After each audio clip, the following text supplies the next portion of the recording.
वाहिगुरू जी का खालसा वाहिगुरू जी की फतेह। हाँ जी बेटा, अज असीं करांगे कोआर्डीनेशन पॉलीहेड्रल। ठीक है, हुण बेटा देखो जिवें मैटल एटम है जां आयन आ, इहदे दुआले लाइगेंड्स जिहड़े लगे हुए आ। ठीक है, स्पेशियल अरेंजमेंट की है लाइगेंड एटम्स दी जिहड़े कि डायरैक्टली अटैच्ड आ सेंट्रल एटम जां आयन आ। उत्थों सानू पता लगता है कि कोआर्डीनेशन पॉलीहेड्रल की है central atom they about. Most common जिहड़े कोआर्डीनेशन पॉलीहेड्रा है वो किहड़े ऑक्टाहेड्रल, स्केयर प्लेनर ते टैट्राहेड्रल। जिवें आ देखो कोबाल्ट नाल 6 अमोनीआ लगे हुए हैं तो ये की है ऑक्टाहेड्रल होएगी। निकल नाल 4 कार्बोनाइल लगे हुए टैट्राहेड्रल है, तो प्लैटिनम नाल 4 क्लोराइड तो ये की है स्केयर प्लेनर। ठीक है, वक्रियां वक्रियां देखो ऑक्टाहेड्रल, टैट्राहेड्रल, स्केयर प्लेनर, ट्रिगनल बाईपिरामिडल ते स्केयर पिरामिडल। ठीक है बेटा, हुण ये तुहानू पता है कि एक बॉन्ड जिहड़ा बिहाइंड द प्लेन है, एक in front of the plane है। ठीक है, तो उस हिसाब नाल जिहड़ी ज्योमैट्री है वो वेरी करदी है। स्केयर प्लेनर विच चारों बॉन्ड्स एक प्लेन दे विच है, जिहड़े सिंपल इस तरह बॉन्ड है वो प्लेन दे विच है। ठीक है, नैक्सट है बेटा oxidation number of central atom.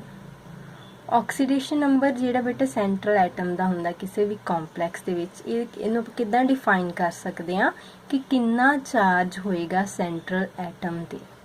ठीक है, अगर सारे लाइगेंड्स रिमूव कर दिते जान उन्हां दे इलैक्ट्रॉन पेयर्स दे नाल ते फिर कितना चार्ज होएगा सेंट्रल एटम ते। ऑक्सीडेशन नंबर जिहड़ा Roman numeral they which represent किया जाता है पैरेंथेसिस दे विच, मतलब ब्रैकेट दे विच इस तरह। ते उस तो बाद कोआर्डीनेशन एंटिटी, जो कोआर्डीनेशन एंटिटी का नंबर लिखा जाता जिवें देखो एग्जाम्पल उन्होंने दिती हुई आ वाली।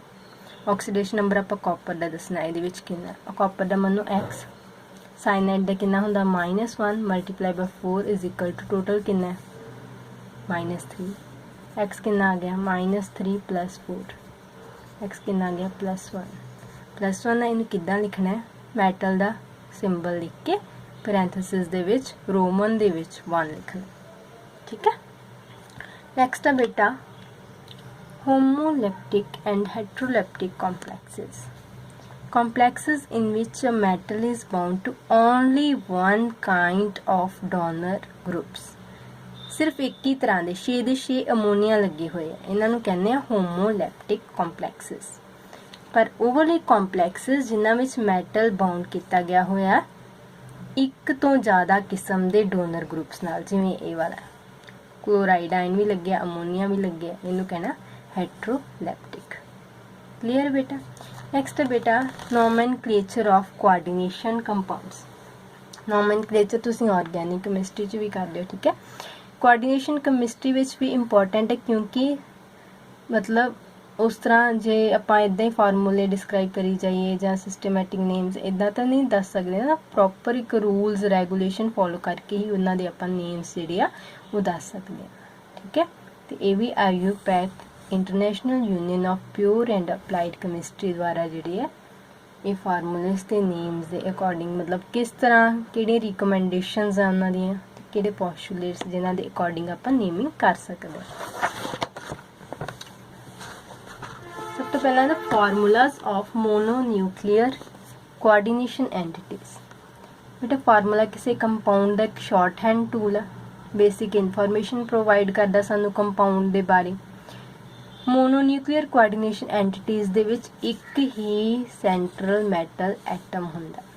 ठीक है, सब तो पहला सेंट्रल एटम नू फर्स्टली लिस्ट किया जाता है, लिगेंड्स नू फिर अल्फाबैटिकल ऑर्डर दे विच लिखा जाता है।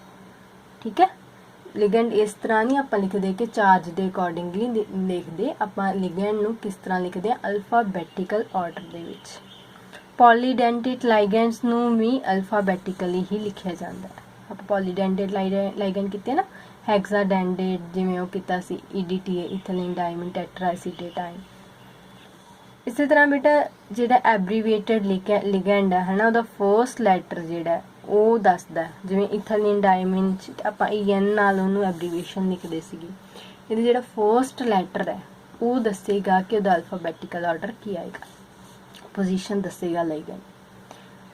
बाकी बेटा फार्मूला जिहड़ा सारे कोआर्डीनेशन एंटिटी वास्ते, चाहे वो चार्ज है चाहे नहीं, उन्होंने आपां काहदे च इनक्लूज करते हैं, स्केयर ब्रैकेट्स दे विच। ठीक है, तो लाइगेंड्स दे भावें पॉलीएटॉमिक होण, उन्हां दे फार्मूलाज हमेशा पैरेंथेसिस दे विच आपां इनक्लूज करते हैं। ठीक है, ब्रैकेट दे विच इस तरह। There should be no space between ligands and metal within a coordination sphere। कोई स्पेस नहीं होनी चाहिए जो तुसी कोआर्डिनेशन स्फीयर दे विच फार्मूला लिखदे हो, यानी कि जगह छड़ के स्पेस नहीं होनी चाहिए। When the formula of a charged coordination entity is to be written without that of the counterine, charges indicate, जो बाहर आपां counterine नहीं लिखिया है ना, तो फिर जिहड़ा चार्ज नूं आपां इंडिकेट करदे हां उपर स्केयर ब्रैकेट दे उपर, जे बाहर काउंटराइन लगा फिर चार्ज नूं इंडिकेट नहीं ना भी करो। ठीक है, बट इहदे विच असीं चार्ज नूं इंडिकेट करदे हां ब्रैकेट दे उपर। नैक्सट है the charge of the cation is balanced by the charge, वही कि टोटल जिहड़ा चार्ज है जीरो होना चाहिए कैटाइन अनाइन का। ठीक है, प्लस करके। Naming of mononuclear coordination compounds, names बेटे जिहड़े इन्हां दा नेमिंग करनी जिहड़ी है वो कुछ रूल्स एंड रेगुलेशन फॉलो कर दी। ठीक है, देखो सब तो पहला cation is named first in both positively and negatively charged coordination entities. हमेशा कैटाइन दा नाम पहला आएगा, चाहे कोआर्डिनेशन एंटिटी पॉजिटिवली चार्ज्ड है चाहे कोआर्डिनेशन एंटिटी नेगेटिवली चार्ज्ड है, कैटाइन दा नाम हमेशा पहला आएगा। Ligands are named in an alphabetical order before the name of the central atom or ion। Ligands ਨੂੰ ਆਪਾਂ ਕਿਸ ਤਰ੍ਹਾਂ ਲਿਖਦੇ ਆ, alphabetical order ਦੇ ਵਿੱਚ, ਔਰ ਕਿਹਦੇ ਤੋਂ ਪਹਿਲਾਂ ਲਿਖਦੇ ਆ, central atom ਜਾਂ ion ਜਿਹੜਾ ਹੁੰਦਾ। ਠੀਕ ਹੈ, ਮਤਲਬ ਜਿਵੇਂ ਫਾਰਮੂਲੇ ਦੇ ਵਿੱਚ ਅਸੀਂ central atom ਜਾਂ ion ਪਹਿਲਾਂ ਲਿਖਦੇ ਆ, ਬਟ ਨੇਮਿੰਗ ਦੇ ਵਿੱਚ ਅਸੀਂ ligands ਦਾ ਨਾਮ ਪਹਿਲਾਂ ਲਿਖਦੇ ਆ। Name of anionic ligands and in O, ਜਿਹੜੇ अनायनिक लाइगेंड होणगे नैगेटिवली चार्जड लाइगेंड होणगे ਉਹਨਾਂ ਦਾ ਨਾਮ ਦੇ ਐਂਡ ਵਿੱਚ O ਪਾਉਣਾ, ਜਦਕਿ ਜਿਹੜੇ ਨਿਊਟਰਲ ਆ ਤੇ ਕਟਾਇਨਿਕ ਆ ਉਹਨਾਂ ਦੇ ਸੇਮ ਉਹੀ ਆਣੇ ਆ। ਵਾਟਰ ਜਿਹੜਾ ਇਹ ਨਿਊਟਰਲ ਆ ਇਹਦੇ ਵਾਸਤੇ ਤੁਸੀਂ ਨਾਮ ਦੇਣਾ ਐਕਵਾ, NH3 ਇਹਦੇ ਵਾਸਤੇ ਤੁਸੀਂ ਨਾਮ ਦੇਣਾ ਅਮਾਈਨ, ਕਾਰਬੋਨਾਈਲ ਦੇਣਾ CO ਵਾਸਤੇ, NO ਵਾਸਤੇ ਦੇਣਾ ਨਾਈਟ੍ਰੋਸਾਈਡ। While writing the formula of coordination entity, these are enclosed in brackets। ये तुहानू पता ही, ठीक है, ब्रैकेट दे विच तुसीं इनक्लूज कर दिओ। प्रीफिक्सेस जिवें मोनो, डाई, ट्राई, इन्हां नू यूज करना तुसीं इंडिकेट करने कि किन्ने लाइगेंड लगी है। जिवें देखो जद कि एक हो रहा है चीज़ कि when the names of ligands include a numerical prefix then the terms bis, tris, tetra किस यूज करना है। ठीक है, पैरेंथेसिस देखो जिवें एग्जांपल दी हुई है, इस की है डाई क्लोरो। हुण दो तरह के बेटा लाइगेंड, एक क्लोरीन वाला है एक ट्राईफिनाइल फॉस्फीन वाला। ठीक है, दो लाइगेंड दो तरह के।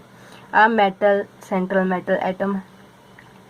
हुण क्लोरीन किन्ने दो, तुसीं लगा लिया डाई क्लोराइड आयन है ना, क्योंकि क्लोरीन नैगेटिवली चार्ज लिगेंड है। क्लोराइडो आप कह सी ना ओ नाल उहनूं एंड करना, डाई क्लोराइडो ट्राईफिनाइल फॉस्फीन। ठीक है, ट्राईफिनाइल फॉस्फीन ਇਹਦਾ नाम हो गया। इत्थे बिस कातों लगाया, देखो बेटा क्योंकि इधर देखो डाई क्लोराइडो एक बार हो गया, फिर आप डाई नहीं लिखण दी लोड़, फिर आप दोबारा लिख लेने आ बिस। बिस मतलब दो, दो लगे हुए ना, दो की लगे हुए ट्राईफिनाइल फॉस्फीन, दैन निकल जिहड़ा मैटल एटम है, दैन उहदे ब्रैकेट दे विच उहदा ऑक्सीडेशन नंबर। देखो बेटा कोई स्पेस नहीं है, पहला अखर भी छोटा है, सारे अखर छोटे है, कॉन्टीन्यूसली ये नाम चलता है। ठीक है, ऑक्सीडेशन स्टेट जिहड़ी है मैटल दी कटाइन अनाइन जां न्यूट्रल कोआर्डिनेशन एंटिटी दे विच उहनूं आपां रोमन न्यूमरल नाल लिखदे हां पैरेंथेसिस दे विच ब्रैकेट दे विच। अगर कॉम्पलैक्स आयन कटाइन ते मैटल दा नाम सेम रहिंदा एलीमेंट वाला। ठीक है, जिवें कोबाल्ट आ कटाइन आ इहनूं आपां कोबाल्ट ही कहना, प्लैटिनम नूं इदां ही कहना। जे कॉम्पलैक्स आयन अनाइन हो जे फिर ईट लगदा, जिवें आ देखो कोबाल्ट आ इत्थे केड़ा लाइगेंड आ देखो कीता सी ना आपां SCN थायोसाइनेटोएस ठीक है SCN ਇਹਦਾ -1 ਹੁੰਦਾ बेटा चार्ज। ਹੁਣ ਇੱਥੇ ਵੇਖੋ कोबाल्ट ਦਾ X ਮੰਨਿਆ ठीक है ਇਹਦਾ -1 है किन्ने 4 टोटल किन्ने 2 कोबाल्ट ਦਾ +2 आ जाएगा ठीक है। बट देखो टोटल जे आपां कोबाल्ट दे नाल की है नैगेटिव चार्ज ही लगा होया ऊपर भी नैगेटिव चार्ज है फिर आपां इनू कहना कोबाल्टेट की बोलना कोबाल्टेट 8 लाना पिछे ठीक है। जे नहीं है तो नहीं हैगा अपने को कोआर्डिनेशन स्फीयर दे उपर नैगेटिव चार्ज ठीक है तो फिर आपां सिंपल कोबाल्ट लिखांगे बट इत्थे आपां की लिखांगे कोबाल्टेट। उस तो बाद आयरन वास्ते आपां आयरन एट नहीं कहना फेरेट कहना ठीक है लैटिन नेम यूज करना फेरेट।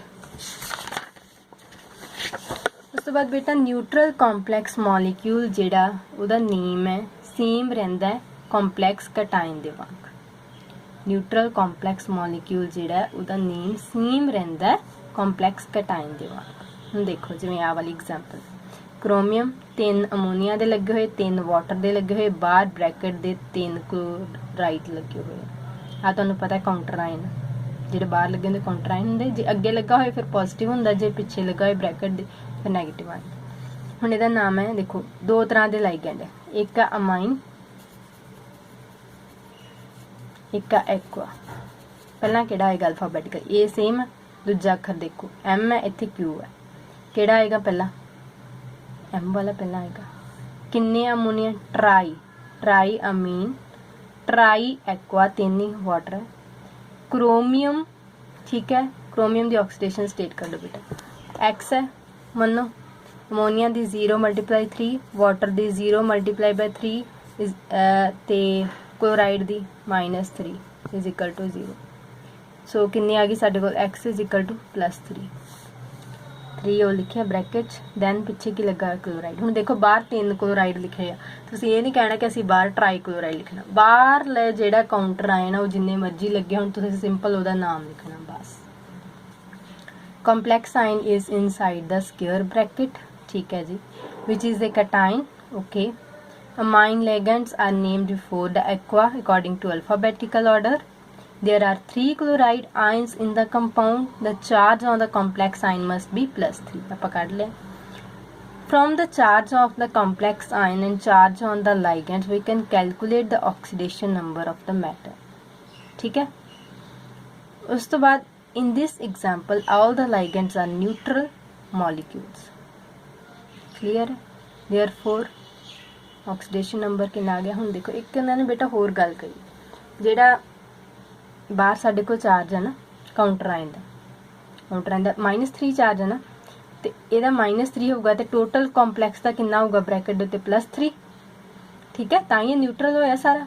तो आपां नूं उदां भी सिंपली कर सकते एक्स इहदा मान के 0 × 3 + 0 × 3 इज इक्वल टू +3 +3 दे इक्वल क्यों लिखा क्योंकि इहदे ते टोटल चार्ज कितना -3 -1 एक क्लोरीन ते तिन्हां ते -3 काउंटर आयन का चार्ज कितना हो गया -3 कोआर्डिनेशन ब्रैकेट का कितना होएगा स्फीयर का +3 इस करके आप ये +3 दे इक्वल भी लिख सकते ठीक है। इस तरह भी तुम कर सकते। नैक्सट है बेटा केड़ा लाइगेंड कोबाल्ट मैटल है। इथेलिन डायमीन किन्ने लगे हुए 3 बाहर के ब्रैकेट दे 2 सल्फेट आयन किन्ने लगे हुए 3। हुण देखो इत्थे लिखा ट्रिस इथेन 1,2 डायमीन ट्रिस क्यों लिखा बेटा क्योंकि ये डाइवर्ड ऑलरेडी आ रहा है नाम च फिर आप इत्थे ट्राई इदा नहीं लिखना पर ट्रिस लिखना ठीक है। ट्रिस इथेन 1,2 डायमीन इहदा नाम है। कोबाल्ट इहदा नाम है। कोबाल्ट दी ऑक्सीडेशन नंबर कढो देखो इथेन 1,2 डायमीन दा ऑक्सीडेशन नंबर इत्थे ना 0 ठीक है। कोबाल्ट दा X मान दो क्लीयर है। आ देखो इन्होंने एक्सप्लेन भी किया है। सल्फेट की काउंटर अनायन है। सल्फेट किन्ने 3 है। एक सल्फेट ते कितना चार्ज हुंदा है -2 इतने कितना चार्ज आ जाएगा -2 × 3 कितना आ गया -6 चार्ज। इट मीन्स ए वाली कोआर्डिनेशन ब्रैकेट ते केड़ा चार्ज होगा +6 होएगा ना बट ये किन्ने बाहर की लगा है 2 +6 दोवां ते होएगा 1 होएगी फिर कितना आएगा +3 ठीक है। तो कोबाल्ट ते कितना चार्ज आएगा +3। To complex cation the charge of complex cation must be +3। Further ethane 1 to diamine के न्यूट्रल मॉलिक्यूल है, ऑक्सीडेशन नंबर कोबाल्ट का गया +3। ठीक है, वो अगे उन्होंने सिंपली एक्सप्लेन किया। नैक्सट देखो आ वाला 2 कोआर्डिनेशन सफीयर डाई अमीन सिल्वर 1 डाई साइनाइडो अर्जेंटेट। बेटा ये वेखो न्यूट्रल लिगेंड लगा, अमोनीआ तो 0 होंदा, साइनाइड तो -1 होंदा। हुण इहदे विच देखो एक्स सिल्वर दा, अमोनीआ तो 0 × 2 कितना आ गया एक्स की वैल्यू, एक्स की वैल्यू इत्थों अपने 0 आएगी। ठीक है, बट जो आप टोटल करांगे देखो एक्स +0 × 2 प्लस एक्स -1 × 2 कितना आ गया बेटा, x + x कितना आ गया 2x। ठीक है, -1 × 2 कितना आ गया -2 = 0। x कितना आ गया +2/2 कितना आ गया 1। सो सिल्वर ते असी कितना लेना चार्ज, कितना ऑक्सीडेशन नंबर लेना 1। डायअमीन हो गया। सिल्वर इत्थे क्यों लिया, क्योंकि न्यूट्रल लाइगेंड है, अनायनिक तो है नहीं कि असी अर्जेंटेट लिखांगे, असी इहदा लैटिन नेम लिखांगे। बट इत्थे देखो डाई साइनाइडो है ना, साइनाइड ते -1 चार्ज है, 2 लगे अनायनिक लाइगेंड, इस करके असं लिखा अर्जेंटेट। पिछे क्यों लगना 8 लगना जदों अनायनिक लाइगेंड नाल लगे होण सारे। ठीक है, तो ब्रैकेट दे विच इन्हां दा ऑक्सीडेशन नंबर आ जाएगा। क्लीयर है, तुसीं ट्राई करनी सॉल्व करन दी आ वाली एग्जाम्पल ते आ वाली एग्जाम्पल। अगर कोई प्रॉब्लम आएगी दस्सो, फिर मैं तुहानूं होर भी कुछ एग्जाम्पल्स दवांगी जिन्हां दे तुसीं नेमिंग कर सकदे हो, जां नेम दिता उतों फार्मूला लिख सकते हो, जो फार्मूला दिता उतों तुसीं नेमिंग कर सकते हो। ठीक है, थैंक यू।